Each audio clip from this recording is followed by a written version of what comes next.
आपका परिचय क्या है? मैं उत्तर प्रदेश के डिस्ट्रिक्ट फर्रुखाबाद को बिलोंग करता हूँ। लोग मुझे अक्सर नागमित्र के नाम से ही जानते हैं। और मैं सेंट्रल इंटेलिजेंस ब्यूरो में इंटेलिजेंस ऑफिसर था।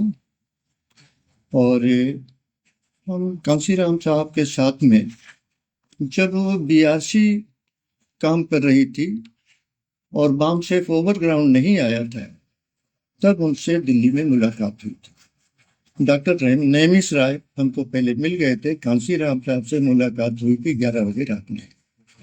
तब उन्होंने बताया था किस तरीके से भी चल रहा, और मतलब ये प्रोग्राम है, ऐसा कुछ करना चाहते हैं बाबा साहब अम्बेडकर का मूवमेंट के लिए। तो मुलाकात हो गई। हम सर्विस में भी काम करते रहे। कई ऐसी घटनाएं हैं जो याद रहती हैं। मायावती जी के बिजनौर के इलेक्शन के लिए वो दौरा कर रहे थे कि एरिया देखें कहाँ कैसा है। तो उन दिनों हमारे साथ में मिस्टर अशोक कुमार, जो सोशल वेलफेयर अफसर थे, बाद में वो डिप्टी कमिश्नर ट्रांसपोर्ट रिटायर हुए हैं अभी कानपुर के रहने वाले हैं। उन्हें हम 2 महीने में बॉम्ब शेप में काम करने के लिए तैयार कर पाए थे। तो ठहरने की समस्या, तो उन्होंने कहा कि वो गेस्ट हाउस एक शुगर मिल का के मानव हुआ करते थे। वो खंजड़ी पर बाबा साहब का और बुद्ध का प्रचार किया करते थे। उस आदमी के पास थैले में उसका रिवॉल्वर और कारतूस भी रहते थे, लेकिन पुलिस की तलाशी तब उसे ढूंढ नहीं पाते कि भाई खर्राटे बेड था, उसी पर सोया था। मुझे तो मालूम था कि हम और अशोक कुमार दूसरे कमरे में सोए। तो वो टहला, हमने कहा सो जाओ, कोई बात नहीं, कि हमारे पास आ जाओ। वो टहलता रहा। सुबह को जब नाश्ते पर बैठे तो मैंने तो कांसीराम साहब से, उन्होंने कहा साहब इतना खर्राटे मारते हैं, मैं तो सो ही नहीं पाया, मैं तो घूम रहा था। अरे बोला धत तेरे की, मैं तो मच्छर भगाने के लिए मार रहा था खर्राटे, हमें क्या पता तू भाग जाएगा उड़ जाएगा। तो कभी कभी बातचीत में वो ऐसे ठाके लगाने वाली कर लिया करते थे बातें। और भी ऐसी घटनाएं हैं। एक घटना डिस्ट्रिक्ट हरदोई की है। डिस्ट्रिक्ट हरदोई में प्रचार के लिए एक बॉम्ब शेप के कार्यकर्ता थे। वो PWI थे, परमानेंट इंस्पेक्टर, और बड़े एक्टिव रहते थे। उनके यहाँ बातचीत का महीना था मई का। हमको ट्रेन से आना था हरदोई से बरेली। बरेली में मूवमेंट चल रहा था जेल भरो आंदोलन का, जिसमें मानवर कांसीराम जी अक्सर रहा करते, काफी समय उन्होंने दिया। वहां से जब चलने को थे, ट्रेन का इंतजार कर रहे थे, सीमेंट की पटिया पर बैठे, इतनी तप रही थी, तो हमारा जो आइडेंटिटी कार्ड था प्लास्टिक कोटेड, और उस पर पटिया पर लेट गए। कहने लगे कमर में दर्द होता है तो सेंक लगा लेता हूं। जिस पटिया में इतनी तप रही थी कि हमारा आईडी कार्ड जो है वो इकट्ठा हो गया। साहब जो है अपने दर्द के लिए, मतलब न सोच के कि क्या परेशानी होगी इससे, तो लेट गए कि हमारा दर्द ठीक हो जाएगा, छेंक लग जाएगा। इतने कर्मठ कार्यकर्ता मैंने जीवन में और किसी को कार्य करते हुए नहीं देखा। इतना वेल ऑर्गेनाइजर हमने अपने जीवन में कभी नहीं देखा, इतनी मेहनत करते हुए।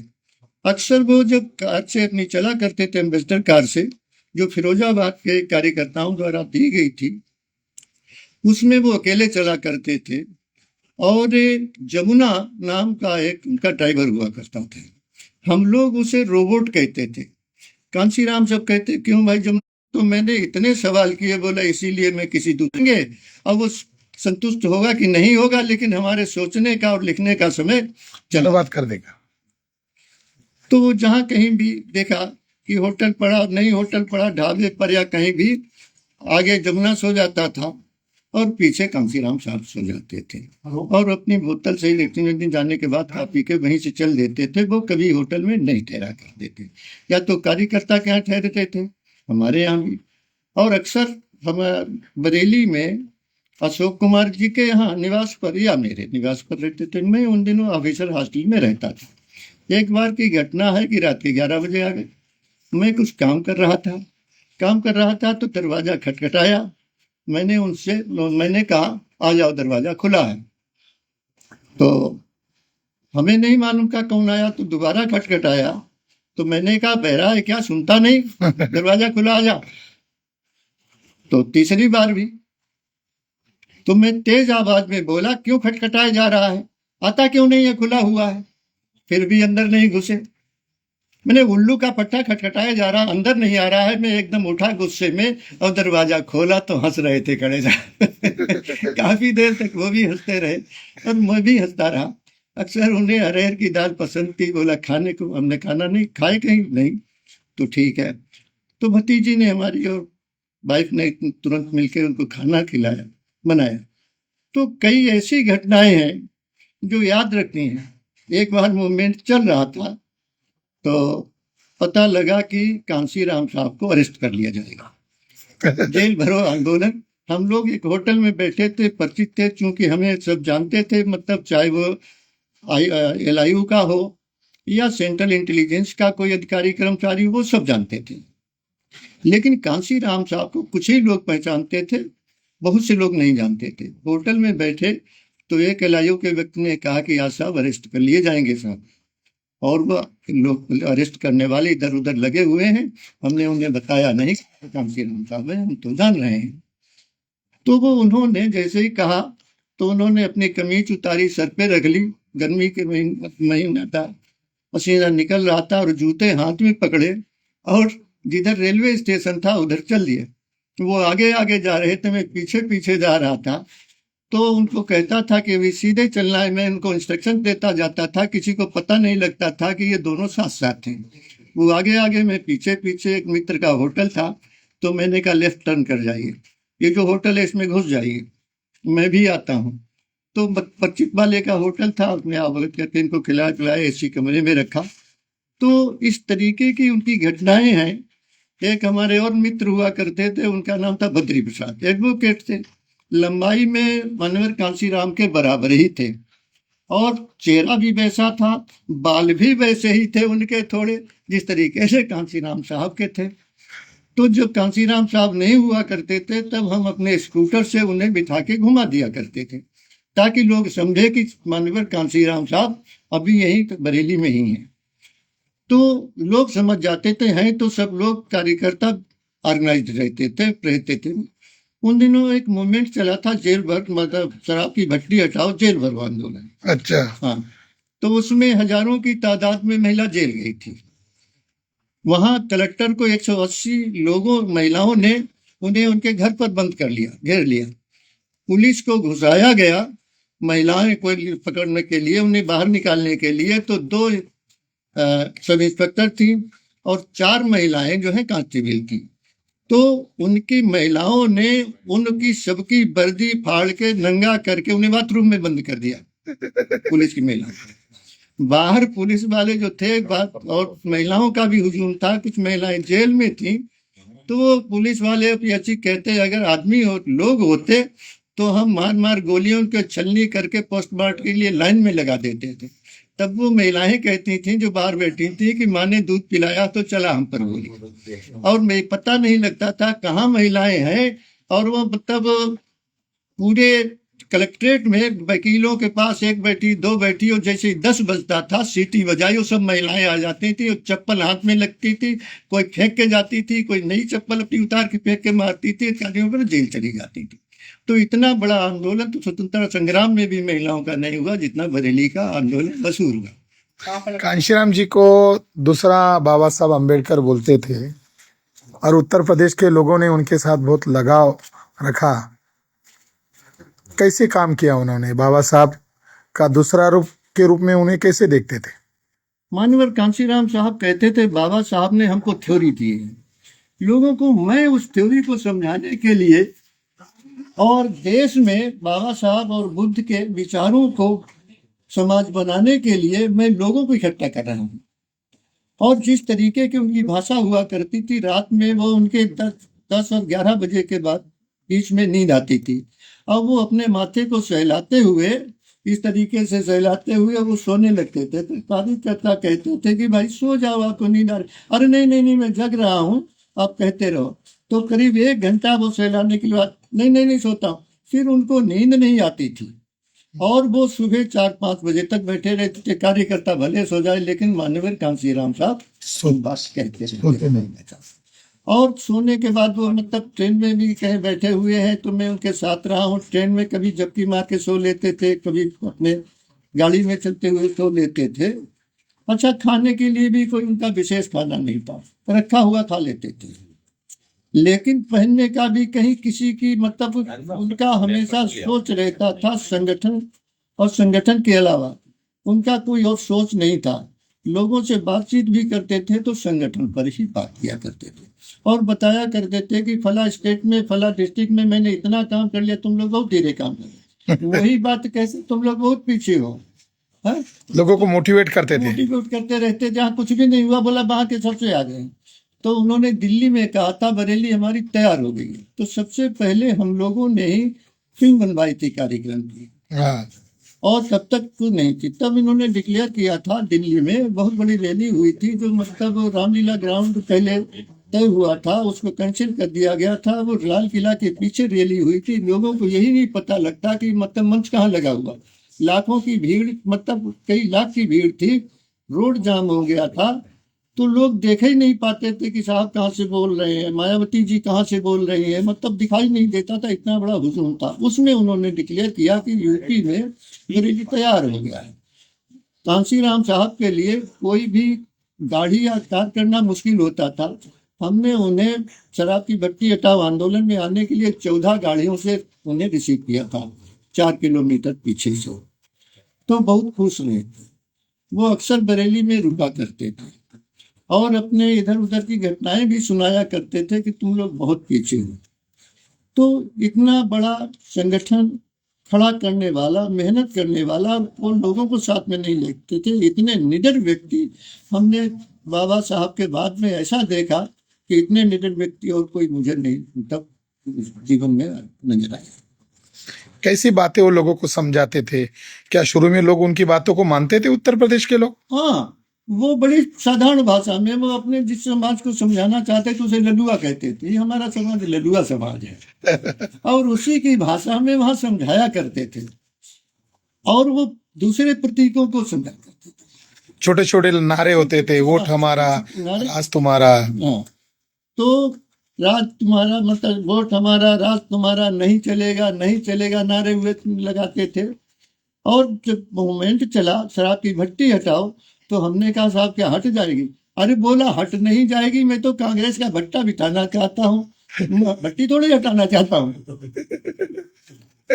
और महंगाई इसलिए हमारे और क्या नाम कांसीराम साहब के बारे में संडे टेलीग्राफ ने छापा था कि ये दोनों बड़े इंटरनेशनल लेवल के स्मगलर हैं।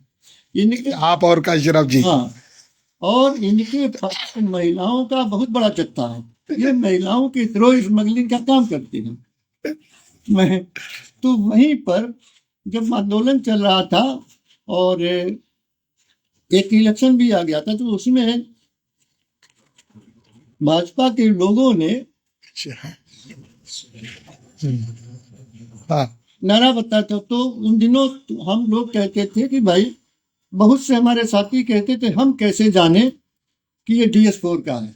हाँ, तो छत्तीसगढ़ में प्रोग्राम चल रहा था, वहां ये नारा गड़ाया गया था कि ठाकुर बामन बनिया छोड़ बाकी के हैं DS4। बरेली में RSS के लोगों ने इसको बदल दिया कि ठाकुर बामन बनिया चोर, ये हमको चोर कहते हैं, हाँ, तो बाकी के हैं DS4। तो लखीमपुर के साथियों ने फिर नारा दूसरा बनाया, तिलक तलारू डंडा छोड़ बाकी के हैं DS4। अच्छा, ऐसे बदलाव हुए। ऐसे बदला हुआ। तो एक एक फिर इसको नारा गढ़ा गया, तिलक तराजू और तलवार, इनको मारो जूते चार। जूते चार ये उन्होंने कहा, ये RSS का बनाया हुआ। अच्छा, ये RSS के बनाया हुआ। हाँ, तिलक तराजू और तिलक तराजू डंडा छोड़ बाकी के हैं DS4। ये तो बनाया था बसपा के लोगों ने, लेकिन इसे RSS के लोगों ने फिर गढ़ा कि तिलक तराजू और गरबार, इनके मारो जूता चार। अब इस बात को कहने लगे तो कहने लगे कि अच्छा कांसीराम साहब से पढ़ रहे, अच्छा ठीक है। तो यहाँ मथुरा में ये और बदल गया, आगे बढ़ गया, तिलक तराजू और तलवार इनके मारो जूत हजार। यहाँ 4 की बजाय 4,000। 1000 हो गए। तो कांसीराम साहब ने कहा ठीक ही कह रहे हो, तो नहीं कहा तो फिर कहा जो कुछ तुम्हें करना है तो करो। अच्छा, ये हिस्ट्री है। ये तिलक की ये काम मतलब बसपा की तरफ से, बामसेब के लोगों की तरफ से नारा दूसरा था, लेकिन उनको इस तरीके से कहते हैं अपने समाज को उन्होंने गाली देने की बात शुरू की, मतलब कि इस तरीके के ये नारे लगाते हैं। तो बहुत सी ऐसी घटनाएं हैं, रात रात भर उनके साथ बातचीत हुआ करती थी। एक बार खाना खा रहे तो हम चूंकि शाकाहारी, तो जिस होटल में रुके थे चचा मुश्ताक अहमद का था, वहाँ फ्री रुकते थे, बहुत अच्छे आदमी थे, और उनका होटल था, 10 रुपए में ही एक कमरा मिल जाता था, और सारी पार्टियों के लिए उनके यहाँ खुला रहता था। कांसीराम साहब को वो बहुत प्रिय थे, उन्हें भी बहुत प्रिय थे वो दोनों लोग। तो उन्होंने क्या नाम आमलेट बनवाया, तो हमने कहा तो क्यों नहीं खाते? कांसीराम साहब बोले क्यों नहीं खाते आसाराम? तो मैंने कहा मुझे जलन हो जाती थी। अरे बोला इधर लाओ, इधर लाओ। कांसीराम को जलन, मतलब इसे आसाराम को जलन है, इससे हम लौट के इधर लाओ। तो रात रात वो जो हमारे कार्यकर्ता सुनने लगते तो भी तरीके की बात होती तो उठा के लग जाते थे। बराबर। एक बहुत अच्छे ऑर्गेनाइजर थे, उन्होंने बाबा साहब के बाद में, बाबा साहब के दूसरे नंबर पर अगर कहा जाता है तो पहले हुआ करते थे बुद्ध प्रिय मौर्य, बीपी मौर्य हुआ करते थे, उन्हें सेकंड कांसीराम कहते थे। लेकिन जो मतलब कभी आखिर के जीवन में बुद्ध प्रिय बीपी मौर्य भी बदल गए, कांग्रेस में चले गए, तो लोगों ने उनका साथ छोड़ दिया था। नहीं तो बीपी मौर्य कोई सुनने के लिए दूसरे जिलों से आ जाते थे सुनने के लिए। बीपी मौर्य भाषण में थे, बहुत अच्छे स्पीकर थे। कौन से जिले के थे बीपी मौर्य जी? ये हाथरस के थे, और ये सुप्रीम कोर्ट में एडवोकेट भी थे। हाँ?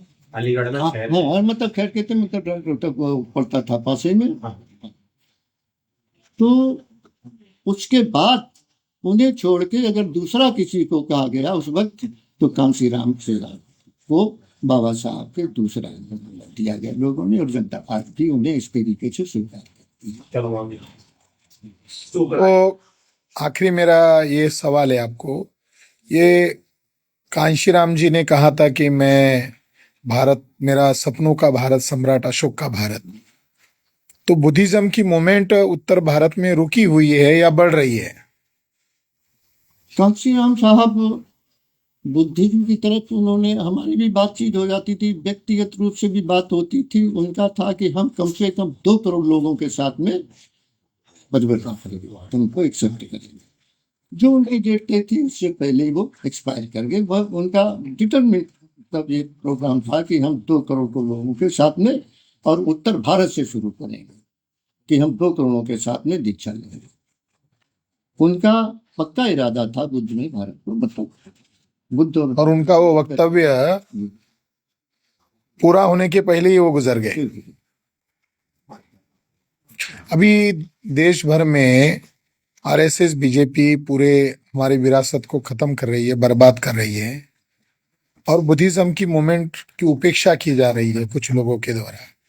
तो इस मूवमेंट का क्या भविष्य है? ये एक तरीके से आरएसएस का, ये ब्राह्मणवाद का खोखला, ऊपर से डरावना प्रचार है। इस देश से ये बुद्धिज्म को निकाल नहीं सकते हैं, वो तो बुद्ध में भारत होके ही रहेगा दुनिया में। मतलब यहाँ तक कि जो लोग पढ़ते हैं बाबा साहब को, वो एक अलग दुनिया के लोग हो जाते हैं।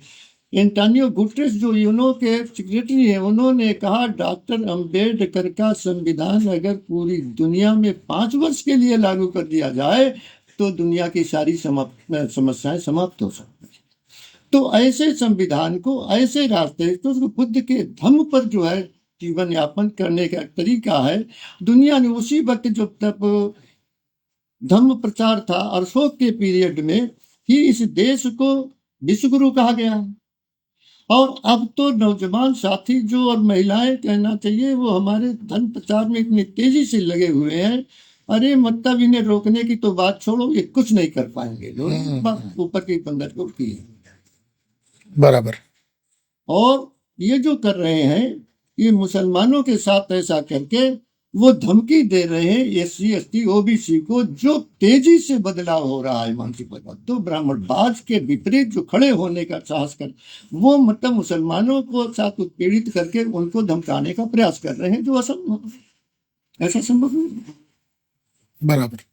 चलो, मान्यवर कांशीराम जी के बारे में जब भी मैं आपसे मिलूंगा, हम आपसे जानकारी लेते रहेंगे और हम लोगों को शेयर करते रहेंगे। धन्यवाद। बहुत बहुत साधुवाद आपका।